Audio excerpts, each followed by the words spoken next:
Welcome back to AM Northwest, here to explain why you should be very worried about the amount of time your tween is spending texting and tweeting.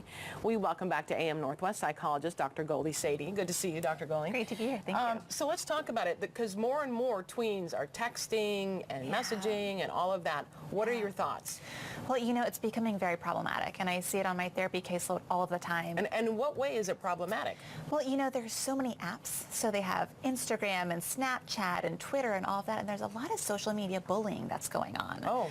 And I think, you know, even as adults, we'll sometimes have a difficult time if, let's say, somebody texts you something and you misinterpret it, right? But what's happening is they're very explicitly, you know, putting pictures of each other and saying mean things.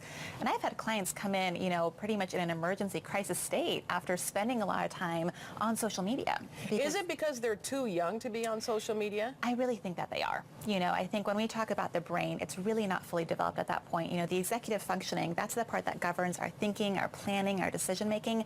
That's not fully formed well into our late 20s.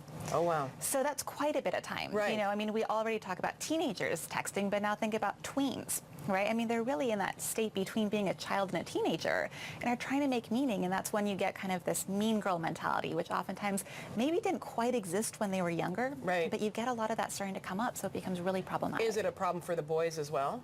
It is, absolutely. Yeah, I mean, I tend to see a little bit more of the girls coming in because I think a lot of times it's that relational aggression. The types of aggression tend to be different. Mm-hmm. So we oftentimes talk about how young boys will, you know, beat each other up or something like that, and then they're kind of done with it.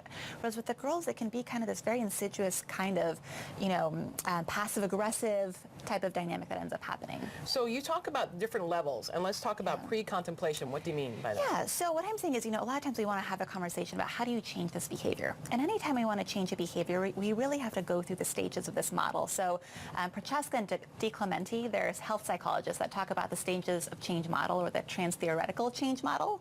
It's a much fancier name than we really need to kind of describe this idea of how do we sort of go through and change an unhealthy behavior. And what are we changing? The fact that they're texting, or the fact that they're being upset by a mean text? So we're changing the texting altogether. We're saying, you know, let's get rid of the cell phone altogether. And that's a conversation I've been having with parents. It's a tough conversation. Mm-hmm. So pre-contemplation is when a lot of times you don't even realize you have a problem, right? So it might be somebody who's smoking cigarettes and they say, oh, smoking's great, you know, there's no problem. Right. Somebody's texting and saying, oh, I don't see a problem, right? Usually it's the parents that are bringing them in, right? And they'll say, hey, you know what, my kid, they can't sleep, they're having all these issues, they're being bullied, right? And so the idea is to move them from pre-contemplation to the contemplation stage. And contemplation is where they finally recognize, oh, there's a problem going on, and there's something that I might want to change. And then next is preparation. So is that getting them to prepare to quit texting and being on social media? Exactly. So a lot of these stages, believe it or not, Helen, they take 6 months at a time. Wow. So and that's where a lot of times people will be in therapy for years when they want to change a big behavior. It might be, you know, weight loss or diet or exercise or relationships, right? So they might be 6 months in pre-contemplation, 6 months in contemplation, right? And then they're finally moving to preparation. Now, preparation is where things speed up a little bit, and they have about 30 days that they're planning out. So what might happen, for example, is they'll say, you know what, I'm going to let all my friends know that I'm not going to have a phone anymore, right? I actually had one client, and she moved to what we call a dumb phone. So they got rid of her iPhone altogether. And they said, you know what, you don't need all the apps, all the social media. You just need a phone for emergencies. Right. Right? And so it might say, you know, you might tell your friends, hey, you know what, I'm not going to really have this phone anymore, right? You're going to delete certain apps. And it might be any level of a behavior that you want to change, but you really have to be prepared, because we know anytime you try to do something cold turkey, it doesn't work. Okay, so slowly bring down their use of the phone. Exactly. Okay, exactly. and is that the action?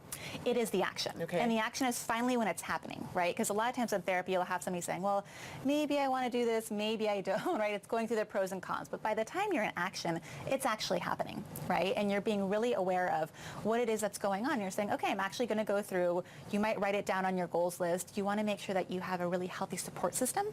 So, for example, you might have your friends do this with you so that you're not the only one doing it. Right? So maybe parents need to help see if their friends can do the same thing. Exactly. I've had a lot of parents work with other parents, and it's really a team effort. Yeah. Exactly. And initially, though, I would like to ask you, do you think that it would be ideally then for parents to say not to allow their kids to have any apps on their phone except for just the phone? I really until they think become so. teenagers? I think so. You know, and even at the teenage age can sometimes be too young. It's really, you know, everyone has a different level of emotional maturity, and their development is very different too. So you really kind of want to make sure that it's matched to your child.